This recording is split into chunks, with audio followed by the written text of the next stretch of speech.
Acclamons très fort le Seigneur. Acclamons le Seigneur. Il règne. Je vous demanderai de vous tenir debout en le nom du Tout-Puissant. Je vous demanderai d'acclamer très fort le Seigneur Jésus-Christ. Je vous demanderai innovation. Innovation pour le roi des rois. Acclame Jésus dans ta vie. Alléluia, alléluia, alléluia, alléluia. Il ne change pas. Hier, aujourd'hui, éternellement. Merci Seigneur. Oui, nous restons debout. Et nous lisons rapidement le livre de Marc. Marc au chapitre 10. Le verset 21 jusqu'à 24. Le verset 21 à 24. Marc 10, 21 à 24. Marc 10, 21 à 24.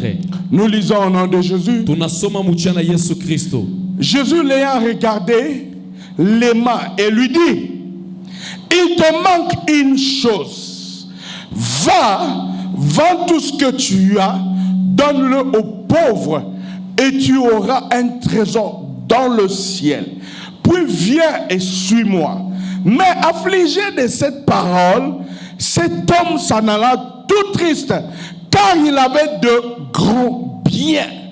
Jésus, regardant autour de lui, dit à ses disciples qu'il sera difficile à ceux qui ont des richesses d'entrer dans le royaume de Dieu. Les disciples furent étonnés de ce que Jésus parlait ainsi.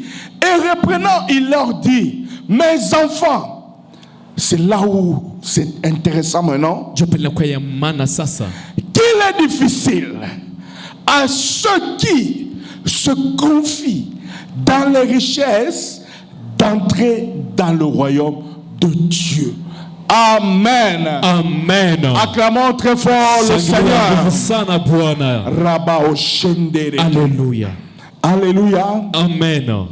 Bien-aimés, nous sommes toujours dans notre grand thème, chrétien jusqu'à la croix. Et dans ce grand thème de chrétien jusqu'à la croix, nous avons abordé la parabole du semeur. Et quand nous avons abordé la parabole du Seigneur, parmi les trois semences qui ont reçu la parole et qui n'ont pas produit, le Seigneur lui-même a commencé à expliquer les semences. Et la parabole aussi. Pourquoi la première semence qui est tombée sur la route n'a pas pu produire. Et le Seigneur a dit que ceux qui entendent la parole et qui ne produisent pas de fruits, c'est parce que ils ne comprennent pas la parole. Alors nous avons cité trois sources d'incompréhension de la parole. Et nous avons parlé, nous avons dit que parmi les choses qui font à ce que les gens ne comprennent pas la parole, il y a les préjugés. C'est-à-dire tu penses quelque chose mais qui n'est pas ce que tu penses. Et beaucoup de chrétiens, comme nous l'avons dit la fois passée, beaucoup de chrétiens ont des préjugés à propos de l'argent. Et dans les prédications passées, nous avons expliqué comment les chrétiens ont des préjugés par rapport à l'argent. Parmi tant d'autres choses, nous avons dit que les chrétiens ne comprennent pas que Kristo abelewe ya kwamba quand Dieu demande, wakati Mungu analomba dans l'Ancien Testament bien sûr, muagano la kale bya kweli, il dit apportez à la maison du trésor anasema mlete kunyumba ya Mungu vitu vos dîmes, vos offrandes, machekumi na masadaka yenu, et vous verrez si pour vous na mutaona kama njuu yenu je ne menacerai pas celui qui dévore. sitateketeza ule anakuwa analabisha. Les chrétiens pensent que Bakristo banawaza ya quand kwamba Dieu demande d'amener dans la maison du trésor, wakati Mungu analomba kuleta mnyumba yake bintu c'est pour les appauvrir. ni njuku bafanya boba kweba Les gens masikini. pensent que Bantu banawazia ya quand kwamba j'amène mon argent, wakati naleta makuta yangu, quand j'amène mes biens wakati naleta bintu byangu à la maison du Seigneur, nyumba ya Bwana, je vais m'appauvrir nitajifanya kuya et je masikini vais enrichir le na pasteur. nitatajirisha Je pastori, vais enrichir le comité de l'église. tatajirisha community ya eglise, Je vais enrichir l'église. tatajirisha kanisa. Mais non, mon frère. Lakini hapana Au ndugu, contraire, kinyume le Seigneur, Bwana quand il te demande wakati d'amener anakulomba dans sa maison, kuleta mnyumba c'est au yake, fait maana yake créer juu ya kumba une source de bénédiction chemchemu moja ya baraka et une continuité pour toi-même. na maendeleo moja juu yako we mwenyewe. Laisse-moi te dire que Acha nikwambie ya kwamba le pouvoir de l'argent, mamlaka ya hela peut-être je vais te saa scandaliser. zingine taweza kukupikisha wewe. Ah, le Haleluya. pouvoir de l'argent Mamlaka ya n'est pas makuta entre les mains de Dieu. haina mumikono ya Mungu paka Je te scandalise. na kupikisha roho. Le pouvoir de l'argent Mamlaka ya makuta est entre les mains de la créature. iko mumikono ya kiumbe. Tu veux que je te prouve ça? Napenda nikwambie ile Le pouvoir de l'argent mamlaka ya n'est makuta pas entre les mains de Dieu haina mumikono ya Mungu, et entre les mains de la créature. iko mumikono ya kiumbe. Je vais te prouver ça. Takwambia yo ile Pourquoi Satan manipule l'argent? jua nini shetani anamanipilaka Est-ce makuta. que tu sais pourquoi Satan manipule l'argent? Unajua jua nini shetani anamanipilaka wala Parce que naongozaka dans la makuta. parole on dit Maana muneno banasema que tu ne peux servir awezi kutumikia Dieu et maman en même temps. asema Mungu na mamoka wa kike Maman moja. c'est un démon. Mama anakuwa ni C'est le demona, démon de la cupidité. ni demona ule anamalisha C'est le kipidite, démon de l'avidité. ni demon ule wa kipidite. On l'attache à l'argent. Panamwambatanishaka na Satan makuta. le manipule. Shetani anamutilizaka Et Satan manipule l'argent. na shetani anatilizaka Pourquoi makuta. Satan manipule l'argent? Joni shetani anatumikishaka Parce makuta que le pouvoir nju mamlaka de l'argent ya makuta n'est pas entre les mains de Dieu haina seulement. mumikono paka ya Mungu tu, C'est entre les mains de la créature. iko mumikono ya kiumbe. Dieu Mungu ne donne que la sémence de l'argent. analetaka tu paka mbeko ya makuta. Avec la sémence que Dieu te donne, Pamoja na ile mbeko Mungu tu anakupa, as la capacité uko na mamlaka de multiplier l'argent. ya kuimultiplie ile makuta. Alléluia. Amen. Ce n'est pas à Dieu Haina kwa Mungu de multiplier l'argent à ta ya place. kumultiplie makuta Quand papashi. il te donne, Wakati il te anakupa donne une sémence. anakupa mbeko, Et dans cette sémence, ndani ya ile il mbeko te donne le pouvoir akupa mamlaka de multiplier l'argent. ya kumultiplie makuta. Un autre exemple. Mfano ingine, Est-ce que le pouvoir de mettre au monde les enfants est de Dieu? eske mamlaka kuzala batoto mudunia isi inakuwa kwa Est-ce Mungu? que le pouvoir de mettre les enfants au monde Eske kuzala est batoto entre les mains mudunia de Dieu? eske kupaka mumikono ya Mungu? Alléluia. Amen. N'est-ce pas que tu peux mettre au monde autant que tu veux? Unaweza kuzala dunia vile N'est-ce pas que unapenda, tu peux avoir des enfants unaweza kuwa na batoto comme tu veux? vile unapenda. Surtout les papas. Surtout bababa, Peut-être les mamans sont limitées saa zingine wamama beko na par mipaka rapport à l'âge, kupita na par miaka rapport aux conditions. kulingana na Mais makondisio, un homme, lakini mwanaume il a entre ses mains, eko mumikono dans yake son corps, mumwili le yake pouvoir mamlaka de multiplier ya autant d'enfants qu'il veut. ya kumultiplie batoto pale bie mwenye anapenda bwingi. C'est comme ça avec l'argent. Jo vile paka pamoja na makuta Le pouvoir de multiplier l'argent, ce kumultiplie n'est pas entre makuta les mains de Dieu. haina mumikono paka ya Mungu. Il donne seulement la sémence. Mungu analeta tu tunda Alors, dans cette vision na mu ile onyo de continuité, ya kuendelea, Dieu Mungu a imposé, aliempose a demandé ya kulomba à ses enfants kwa batoto yake d'amener à la maison du trésor. leta munyumba ya Mungu C'est bintu. l'une des clés Ni moja ya mamfungulo de la multiplication. ya kufanya kuya buwingi, Nous allons y revenir. tutairudiria. Alléluia. Amen. Alors, Sasa Nous avons lu tunasoma ce passage hii miandiko et j'étais en train d'expliquer na nilikuwa nafasiria déjà la semaine passée juma iliyopita que ya kwamba au fait Dieu manake Mungu n'est pas contre ashina les kinyume désirs de l'argent. pingane na kiu kia C'est par là makuta. que nous nous sommes arrêtés la fois Cho passée. pale tulishimama juma iliyopita. Dieu n'est pas contre les gens qui veulent posséder l'argent. Mungu ashina kinyume wala shipingana na bale bantu wanapenda kuwa na Mais makuta. seulement Dieu est contre Lakini Mungu anapingana ceux qui aiment na l'argent bale banapenda makuta plus que lui. kupita yeye. Alléluia. Amen.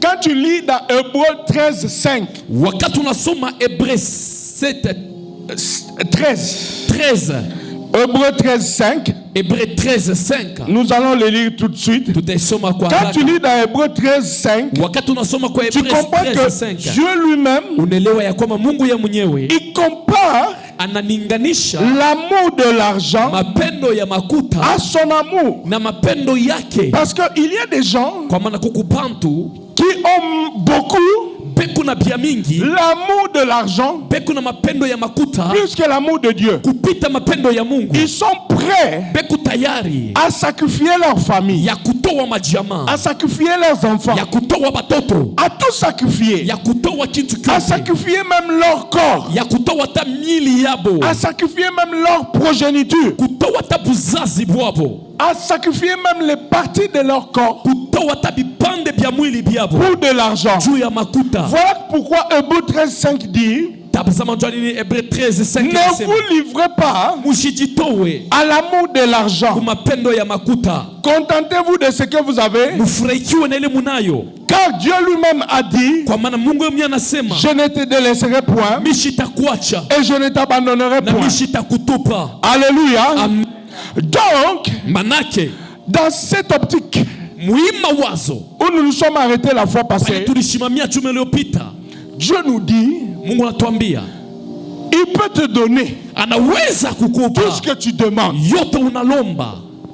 La multiplication de l'argent dans ta vie Wingi wa makuta mu maisha yako peut aller inaweza kwenda au-delà même de ce que tu peux demander. yulu hata ya ile unaweza kulomba, Mais seulement, lakini tu n'oublie pas usisaulike l'amour de Dieu. mapendo ya Mungu. Alléluia. Amen. N'oublie pas l'amour de Dieu. Usisaulike mapendo ya Mungu. Voyez cette prière Tazama hii maombi d'Agour ya Dadu, dans le Proverbe 38.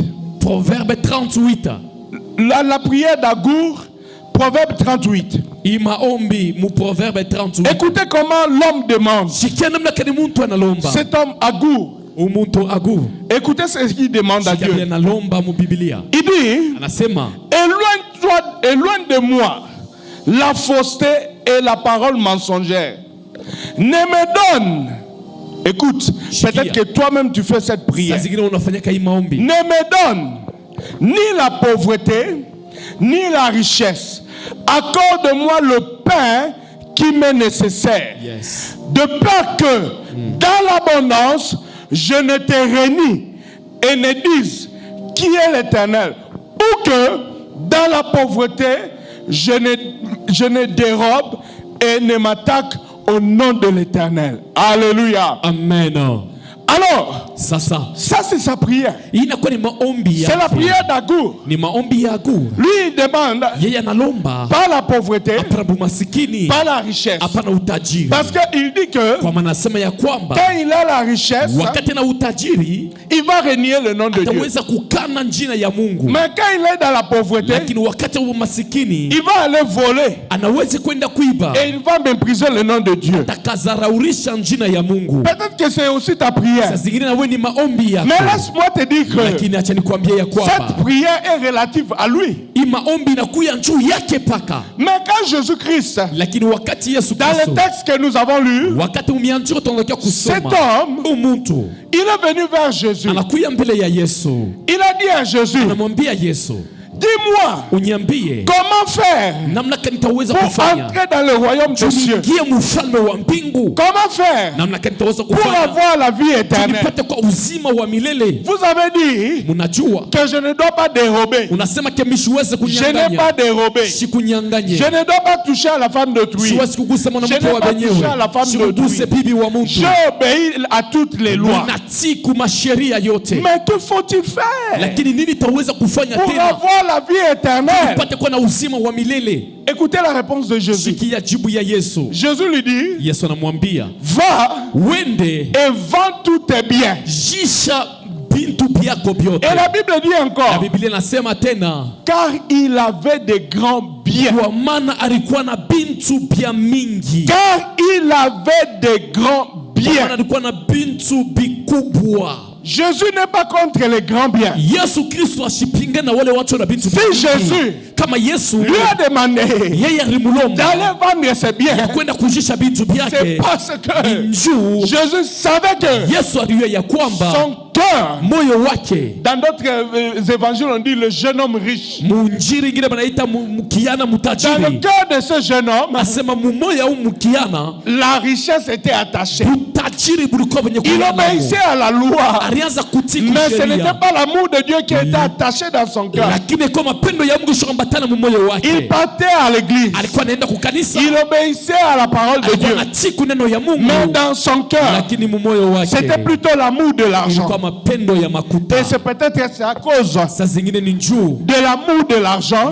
mapendo ya makuta, de l'amour de l'argent plus que Dieu, ya mapendo ya makuta kupita Mungu, qu'il est devenu riche, anakuya mutajiri, infiniment riche, anakuwa mtajiri au mwingi point de sana, posséder des grands biens. munamna kufika kuwa na bintu Jésus. kubwa. Yesu Dans cette histoire, mwi historia il n'a pas condamné ashihukumu le jeune homme riche kijana mutajiri du fait d'avoir des grandes richesses. namuna ya kuya na utajiri mkubwa. Est-ce que vous êtes avec moi? Sasa unakuwa pamoja na mie, Il ne l'a pas condamné du fait d'avoir des grandes richesses. Des grandes richesses. ashihukumu njuu ya kuya na bintu wala kuya na butajiri Mais mkubwa, il a éprouvé son cœur. lakini aneka Il mkipimo lui a moyo wake. dit, Bia va wende et vends tes richesses, shisha utajiri wako, donne-les aux pauvres. peleke hiyo kwa masikini. C'est ça qui lui manquait Njoo nilianza kumshindia pour être parfait. juu ya kuya mkuya mwenye C'est ça kustahili. qui lui manquait Njoo nilianza kumshindia pour avoir le ciel, njoo kuya na mbingu, pour avoir le royaume de Dieu. tunakuwa na ufalme wa mbingu. Ce n'est pas la richesse Haina utajiri, qui lui manquait pour avoir le royaume de Dieu, ilianza kumshindia njoo kuwa mfalme wa mbingu, mais c'est au fait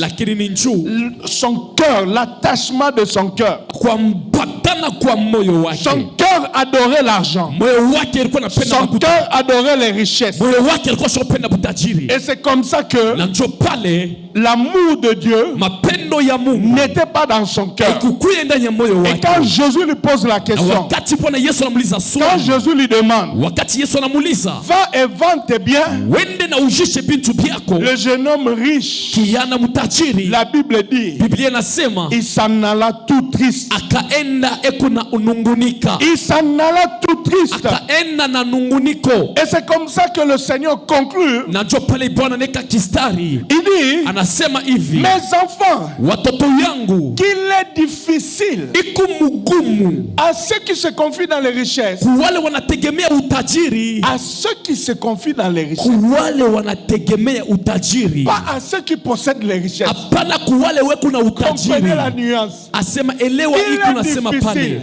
iku À vigumu ceux qui se confient dans les richesses, kuwale wanategemea utajiri, mais pas à ceux qui possèdent des richesses, hapana kuwale weku na utajiri d'entrer dans le royaume de Dieu. kuingia mufalme wa Est-ce que tu mbingu. as compris? Est-ce qu'on unaelewa pale? Acclame très fort la parole du Shangilia Seigneur. nguvu neno la Mungu. Et l'évangile Na injili confirme encore cette parole du Seigneur inahakikisha tena hii neno ya dans Bwana 1 Timothée 6, 17. mu 1 Timothée 6:17. Ça, c'est maintenant l'apôtre Paul qui parle. Ili mtume Paulo anakuwa nasema tena. Écoutez ce que l'apôtre Paul dit. Sikia ile mtume Paulo anakuwa nasema 1 Timothée 6, 17. 1 Timothée 6:17. À partir déjà du verset 6 de 1 Timothée 6, À partir des versets déjà 6. de 1 Timothée 6, À partir des versets 1 vers 6. Paul, il parle de l'argent. Paulo anasema juu ya makuta, Il parle de la gestion de l'argent. anasema namna gani kuchunga makuta, Il parle de l'amour de l'argent. anasemesa juu ya mapendo ya Tu makuta. peux le lire à la maison. Unaweza kuisoma Il kunyumba. parle aussi du contentement par rapport à l'argent. Anasema tena kufurahikiwa kulingana na makuta. Toujours dans la pensée du Seigneur de Marc 10. Paka mu mawazo ya Bwana mu Marka 10. De Marc 10, 21 à 24. Marka 10, 21 mpaka 24. Écoutez maintenant ce que Paul confirme. Shika sasa ile Paulo anahakikisha. Je prends ce verset Beba hii verse afin de confirmer cette pensée du Seigneur. juu ya kuhakikisha hii mawazo ya Bwana. Que ce n'est pas mauvais d'avoir beaucoup d'argent.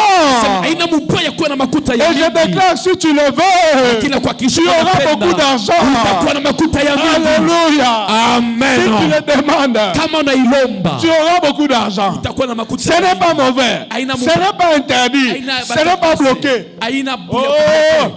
yes. C'est, laisse-moi Unajua, te dire, acha nikwambie, même si dans votre famille, hata kama mjamaa yenu il y a des sorciers et des sorciers kubaloji banaume wala na qui banamuke sont réputés en matière de bloquer les richesses. bekubayulu munamna ya kufunga Il suffit butajiri. seulement d'amener l'argent dans la maison du Seigneur. Inabidi kuleta makuta mnyumba ya Mungu. Rien ne va empêcher à ce que tu sois béni. Hakuna kitu kitazuiza Rien ubarikiwe. alors. Hakuna kitu. Rien. Hakuna. Moi, je vais vous donner mon exemple. Taleta mfano yangu. Vous savez, mon nom, c'est Lumea Matondo. Mnajua jina yangu ni Lumea Matondo. Lumea là, Lumea ile ça veut dire la petite pièce de monnaie. inamalisha piasi kiloko ya makuta. La petite pièce de monnaie, c'est-à-dire, Manake aujourd'hui, quelle est la plus petite monnaie qu'on utilise? 50 francs. C'est 50 francs. Même dans notre commune, il n'y a même pas 50 francs. Hata makomini 100 yetu francs, 100 francs, 500 francs. francs. Alléluia. Amen. Donc mon nom signifie 500 francs. Manake jina yangu inamalisha 500 francs. Quand je n'avais pas Jésus, Wakati kuwa na yetu l'argent était... makuta ilikuwa kubeba Pour huko avoir makuta. l'argent, Jua kuwa na makuta c'était comme ça. ilikuwa ni hivi, C'était comme ça. ilikuwa ni kuteswa. Donc je sentais réellement que Miazo shikia ya kwamba les démons là, ile mademo qui sont là dans notre famille, pale beko ba mujama yetu pour pale bloquer les richesses, juu ya kufunga pour mabutajiri, bloquer l'argent, juu ya kufunga makuta ils agissent. beko natenda. Je ne vous parle pas d'histoire, je vous parle de mon cas. Chimisemeze njoo historia lakini nasemezea mambo yangu. J'ai même un oncle. Miko tena muyomba Bon, moya. pour moi, c'est un grand-père, mais l'oncle de ma mère. Kwangu ni baba, ni nkambo wangu lakini muyomba wa mama yangu.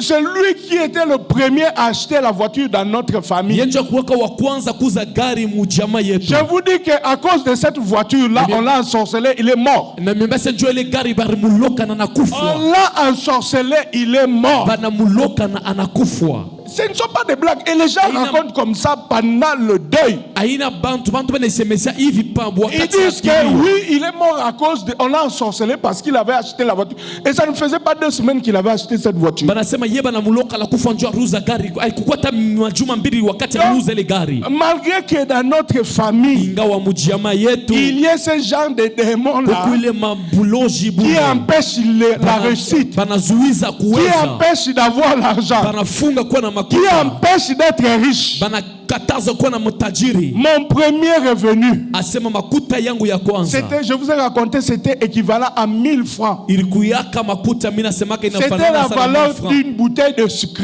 Ilikuwa valeur ya sikre À moya. l'époque, en 1999. Muile wakati ya nzamu wa J'ai pris 1999. cet argent-là, j'ai dit, Na kabebele makuta mina je sema vais offrir ça à Dieu.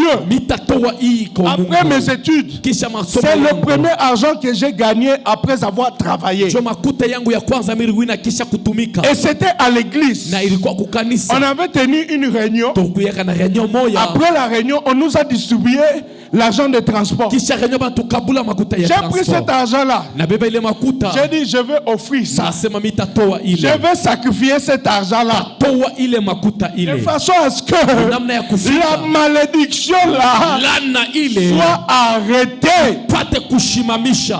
Alléluia. Amen. Et je vous assure que ce n'est pas le contraire qui s'est passé. Ceux qui connaissent chez moi connaissent chez moi. Alléluia. Amen. Vous n'avez pas le signe de cette malédiction là chez moi. Ceux qui viennent chez moi ne voient pas le signe de cette malédiction. Et pourtant dans notre famille, il y a eu quelqu'un qui a acheté une maison, il a acheté une voiture, on l'a ensorcelé et il est mort. Et il est mort.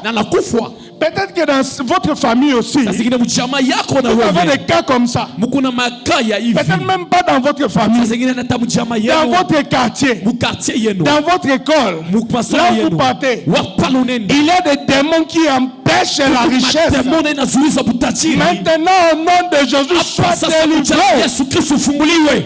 Alléluia. Amen. Et cette délivrance n'est parce que par le sacrifice à la maison du trésor. Alléluia. Amen. Rien à faire. On peut t'enseigner, on peut te dire que on a lu dans le Nouveau Testament, on n'a pas demandé la dîme. On n'a pas demandé le foie.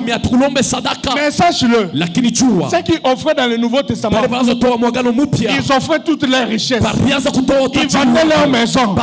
Ils amenaient à la maison du trésor. Alléluia. Amen. Que personne ne te trompe. Apporte à la maison du Seigneur. Entre celui qui apporte tous ses biens et la personne à qui on demande 10%, qui donne beaucoup, qui donne beaucoup, qui donne beaucoup, celui qui apporte tous ses biens. Mais Dieu ne te demande pas tous tes biens. Dieu ne te demande pas de vendre tes maisons, d'amener. Les gens ont vendu des maisons, ils ont amené dans la maison du trésor à cause de la grâce du Saint-Esprit. Parce que le Saint-Esprit était tellement manifeste que les gens avaient la crainte de Dieu. Ils se disaient que faut bien seulement que je vive dans l'église. J'abandonne même ma maison. Il prend toute sa famille, il l'amène à l'église. C'était à cause de la présence du Saint-Esprit. Donc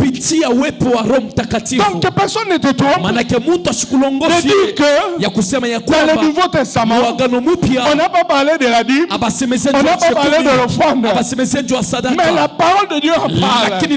Malachie 3:10 à 17. Malachie 3:10 à 17. Malachie 3:10 à 17. Dieu ne demande pas beaucoup. Il demande seulement les 10%. L'offrande tu prends dans ton revenu. Il ne demande pas un pourcentage. L'action de grâce tu prends dans ton revenu. Volontairement. Il ne demande pas un pourcentage. Le monde que tu donnes aux pauvres, volontairement, il ne demande pas un pourcentage. Alors dis-moi, comment tu vas croire aussi que, comme ce n'est pas écrit dans le Nouveau Testament, donc tu ne dois pas donner. Alléluia. Amen. Alors, écoutez la pensée de 1 Timothée 6:17. Il y a 1 Timothée 6:17. Et nous allons terminer notre introduction par là. Pour entrer maintenant dans le principe de l'argent. La parole dit: recommande aux riches du présent siècle de ne pas être orgueilleux et de ne pas mettre. Il reprend encore la pensée du Seigneur de Marc 10:24. Il dit de ne pas mettre leur espérance dans les richesses incertaines, mais de la mettre en Dieu qui nous donne avec abondance toutes choses pour que nous en jouissons. Amen. Amen. En abondance. Il nous donne en abondance. Ne mets pas ta confiance en l'argent. Ne mets pas ta confiance aux vêtements. tumaini mu mavazi. Écoutez l'histoire de ce type. Sikia historia ya umutu. Il dit, Anasema, moi, mimi je partais dans les boîtes. nilianza kwenda mu mabwata. Ça, c'est un témoignage de lui-même. Hein. Ile ni ushuda Peut-être yake que vous avez mwenyewe. suivi ça dans les réseaux. Saa zingine mshaifuata hiyo mu marezo. Il dit dans les boîtes, Anasema mu mabwata mule. j'ai dépensé $14,000 au moins. Janza kudepenser au moins $14,000. Mais un jour, Lakini siku moja après avoir dépensé 14,000, kisha kudepenser on a 14,000. même chanté. C'est parce que je ne peux pas citer son nom. Basha kumwimba kata kumimba Si tu veux savoir son nom, viens me demander après la kama prédication. unapenda kujua nyumba jina yake unifuate après mahubiri. Pendant une nuit, il dépensait 16,000, 14,000 Panda bushuma $16,000, $14,000. pour que les musiciens qui sont devant là-bas le chantent. Juba musicien balebe kumuma boîte na ba DJ ba Mais mubwate. un jour comme ça, il s'est retrouvé. Lakini siku moja anajikuta Toute sa valise, c'était sur son dos. asema mavazi yake yote Son ilikuwa sac à dos. sakado yake. Et les chaussures, il n'avait que ce qu'il portait Na là. bilata alikuwa paka na ile anakuwa nayo kumikulu. Les habits de valeur, ce n'est que ce qu'il portait.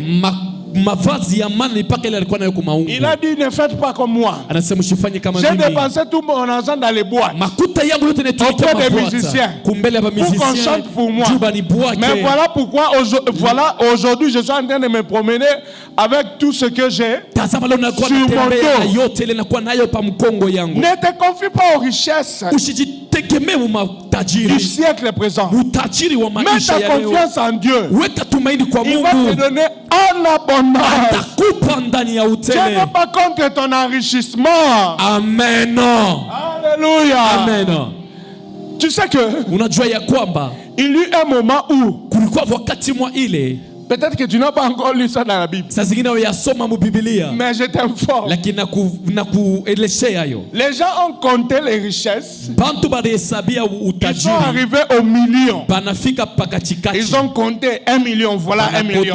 Banahesabu 1 million. Hii ni 1 Ils sont million. arrivés au milliard. Banafika pa milliard. Voilà 1 milliard. Nous avons Tazama 1 milliard. tunafika na 1 milliard. Ils sont arrivés à 100 000 milliards, comme le capitaine Haddock le disait. 100 000 milliards de 1000 sabords. Banasema pa 100 milliards, 1000 milliards de milliards. Ils sont arrivés aux 100 000 milliards de milliards de milliards. Banafika pa 100 000 milliards de milliards de La milliards. Bible dit que Biblia inasema ya kwamba les Égyptiens, ba Egyptiens quand ils amassaient les richesses wakati balianza kurekolte qui butajiri pouvaient leur faire passer la période de vaches maigres, ili libidi kubasaidia kupita ile wakati ya ils mateso. sont arrivés à une période où ils ne savaient plus compter. Ils ne comptaient plus. Banafika mwatua mwa basabi yake Il tena ne utajiri. comptait plus. Abahesabu tena Dieu utajiri. va te faire cette Mungu grâce-là. atakufanya ile Il neema. va te faire cette Mungu grâce. atakufanya ile Que tu ne neema. puisses plus même compter ton argent. Hautahesabu tena tabu utajiri Hey! wako.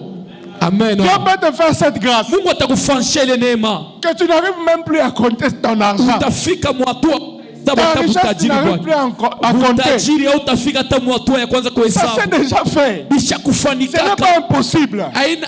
Ni Il vya suffit seulement de kuwezekana. croire au nom de Jésus. Au nom de Jésus. Au nom de Jésus. Donc Dieu n'est pas contre l'abondance. Manake Mungu ashina kinyume wala sipingane na utele Les principes de l'argent. ya sheria ya Je makuta. voulais d'abord mettre les bases Napenda kuweka kama misingi pour vous faire comprendre ja que kunifanya kuelewa ya Dieu kwamba n'est pas contre Mungu l'enrichissement. ashipingane na Il utajiri. n'est pas contre l'argent. Ashina kinyume na Il n'est pas makuta. contre la richesse. Ashina kinyume na Mais il utajiri. est seulement contre Lakini anapingana tu ceux qui mettent leur na espérance wale waneka tumaini yabo en l'argent plus qu'en Dieu. ndani ya makuta kupita Mungu. Regarde ce que les gens font. Tazama vile watu wanakuwa nafanya. Ils partent manger les excréments. Banenda kuria uchafu. Ils partent boire les rejets, les pipis Banaenda kunya mabuchafu pour avoir de l'argent. juu ya kuya na Et utajiri. combien d'argent? Ni utajiri makuta ngapi? Regarde ce que les hommes font. Tazama ile watu wanafanya.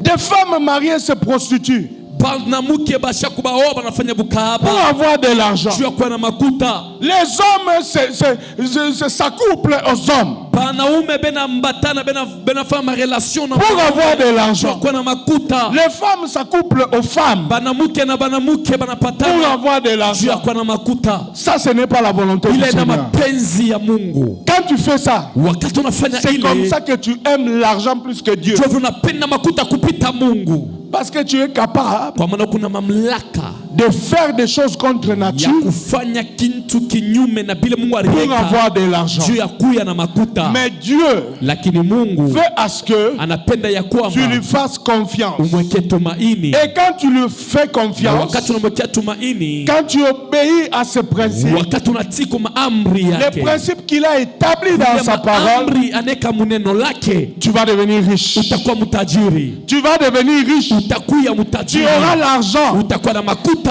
rien n'est contre ça. Na hakuna kitu kinapingana na ile. L'herbe sèche, Ase la fleur tombe, fleur nanguka, mais la parole de Dieu lakini neno la Mungu demeure éternellement. inaketi milele. Que Dieu bénisse sa Mungu parole. abariki neno lake. Alléluia. Alléluia. Nous pouvons nous lever, nous allons prier. Tunaweza kushimama, tunapata kuomba. Nous allons prier. Tutaomba. Alléluia. Amen. Il est merveilleux. Ekumwema. Oui, je ne sais pas comment tu vas prier par rapport à cette parole. Ndio shijua namna gani tutaomba kulingana na hii neno. Si tu veux te repentir, Kama unapenda kutubu, parce que tu as aimé l'argent plus que Dieu, kama unapenda makuta kupita Mungu, fais-le. uifanye hiyo. Demande pardon à Dieu. Lomba usama kwa Mungu. Si tu as vécu Kama unaishi dans l'amour de l'argent kwa mapendo ya makuta plus que Dieu, kupita Mungu, tu n'as jamais reçu au yapokea Jésus comme Seigneur et Sauveur, Yesu kama Bwana na Mwokozi, et tu veux le recevoir ce na soir, unapenda umpokea magharibi ya leo, fais-le. Invite Jésus uifanye, uimute Yesu qui vienne dans ta vie, akwe mu maisha qu'il yako, soit ton Seigneur et ton akwe Sauveur. Bwana na Mwokozi wako. Si après tout cela, Kama kisha yote ile tu veux demander à Dieu unapenda kulomba kwa Mungu de te donner beaucoup ya d'argent, kupa makuta, fais-le. uiombe Si tu yo. veux Kama unapenda lui demander kumulomba, de ne pas avoir trop de richesses, hapana kuwa na utajiri wa de mingi, ne pas non plus être pauvre, wala usikuwe tena maskini, fais-le. uifanye hiyo, Il va te donner tout ce atakuitimizia que ton cœur désire. yote moyo wako inahitaji. Prions au nom Tunalomba de kwa jina la Jésus. Yesu Kristo. Amen, amen. Moi, je suis passé d'ici devant. Non. Mais je suis passé ici devant pour remercier le Dieu Tout-Puissant, l'Alpha et l'Oméga. Pourquoi j'aimerais remercier Dieu? Parce que pourquoi na séminaire moi organisé ka finaliste na message ya Mungu inatokaka inasema hivi, ule wote finaliste ana participer kuima ombi Mungu anamsaidia anaweza. Alors moi muro yangu papa napitia kumbe nasema kama exete natoka unashindwa utufate shimo intercession, inabidi tumuombe tena Mungu afanye nini, afanye miujiza tena mara nyingine. Je me rappelle ces jours-là, il y avait le prophète Finesse. Anasema que je vous rassure que tout celui qui a participé à la prière de ce soir, Mungu n'a mis pas réussite. Alors on a bariki Mungu wanema parce que miro ranzo onipika. Donc kama marizekta inatoka ba intercesseur bote barko alaze miro ranzo opika. Pourquoi? Parce que kama Mungu kama m'exeta natoka ya kushinda tatufata shikule kwa intercession tumombe Mungu afanye nini paka weze. Je remercie Dieu parce que ben intercesseur bote banaweza. Je remercie Dieu parce que wote participé mwile maombi bote bana ni témoigner asema banaweza masomo. Gloire à Dieu. Pour vraiment Mungu wa papa Madison kwa diplôme ananipa vraiment mimi naweza na 57. Amen. Amen. Je suis content ce soir parce que j'ai reçu mes résultats et Dieu m'a fait grâce, Dieu fait 56%. Et c'est grâce à la prière qu'on a fait avec nous ici. Alléluia. Dieu a réagi à la prière. Alléluia. À propos. Amen. Amen. Vraiment, c'est une grande fête. Comprenez mon émotion quand même. Alléluia. Ce que j'aime mon Dieu, vraiment, c'est une grâce. Amen. Malgré les circonstances, Dieu a été là avec nous. Amen. Je rends grâce à Dieu, j'ai fait 58. Merci, mon Seigneur. Yes! Yes! Je suis tellement rempli de joie pour me tenir ici parce que la Bible dit si on est reconnaissant dans des petites choses, si nous servons Dieu, nous savons reconnaître ce que Dieu fait pour nous, tant soit peu, alors que Dieu continuera à faire encore plus que ça. J'ai 2 témoignages, ce n'est pas pour aujourd'hui, ça date un peu de quelques jours avant. En fait, moi, je me suis converti depuis 99-2000 ans. J'ai été baptisé en 2003, je crois bien. J'ai commencé à servir le Seigneur un peu bien avant là. Mais à partir d'un moment là, quand je suis arrivé à l'université, précisément dans le 2e cycle, j'ai commencé à subir certaines pressions. Des pressions provoquées par la souffrance, par des insuffisances, parce que j'avais des problèmes au campus. Les parents n'étaient plus capables de pouvoir me payer encore les études comme ils l'auraient commencé. Alors ça a commencé à me créer des problèmes d'argent, ça m'a désorienté. Je vais dire que j'ai abandonné le Seigneur. J'étais un homme de prière, j'évangélisais, je prêchais. Je suis resté dans une vie là de boire, une vie sans prière, sans aller à l'église. Donc à partir de 2008 jusqu'en 2023, je crois bien, jusqu'au moment de la Pâque, je ne priais plus le Seigneur. Je suis resté seulement comme ça. Mais dans mon parcours, les choses ne marchaient pas. J'étais en train, je peux faire quelque chose de mal, quelque chose qui ne plaît pas à Dieu, étant à l'extérieur de l'église. Mais j'avais des remords. Je me condamnais moi-même. Je peux faire quelque chose, même si on ne me voit pas, je me condamnais. Donc, tout un temps là, je commençais à vivre dans des condamnations. Je me sentais mal. Et les histoires ne marchaient pas. Je suis resté un peu comme ça, comme un chien là, errant, qui n'a pas de conscience. Mais juste un moment là, Papa Eric, le président de l'évangélisation, il est venu évangéliser les jeunes dans le quartier. Bon, j'avais fait semblant, j'ai fait semblant parce que moi je me préoccupais trop de ma vie, de comment je vais manger, de comment je vais trouver de l'argent. Donc j'étais en train de me préoccuper trop des histoires de la chair qui ne tenaient pourtant pas. Alors j'ai négligé ça. Mais quelques jours après, j'ai connu encore des problèmes très sérieux et j'ai commencé à me dire, mais qu'est-ce que je peux faire? Cette fois-là, j'ai pris moi-même la décision. J'ai dit à Papa Eric, montrez-moi le chemin de votre église, moi je dois y aller. Et c'était tard ces jours-là. Les jours de la Pâque, là, il y avait des enseignements, des délivrances. Et je suis venu, il m'a adressé, il m'a orienté. Je suis venu jusqu'ici et on avait beaucoup prié ces jours-là. Je crois que ces jours-là, c'est le frère qui est assis là-bas, il avait prêché ces jours-là. Il avait prêché ces jours-là, il doit se rappeler. Et après, on a prié. Après le culte, j'ai rencontré le pasteur.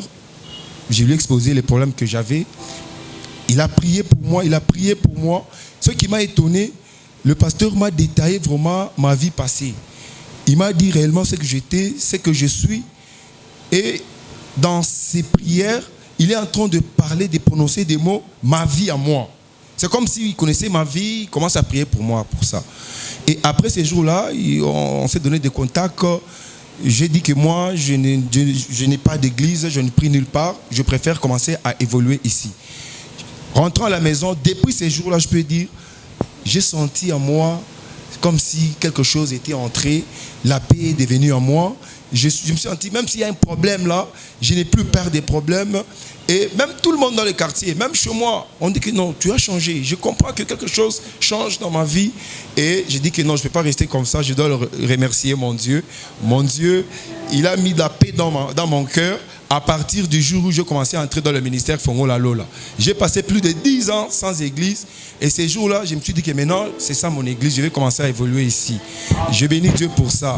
Et enfin, en évoluant, quand je suis entré à l'église, je commence à prier cette fois-là Dieu.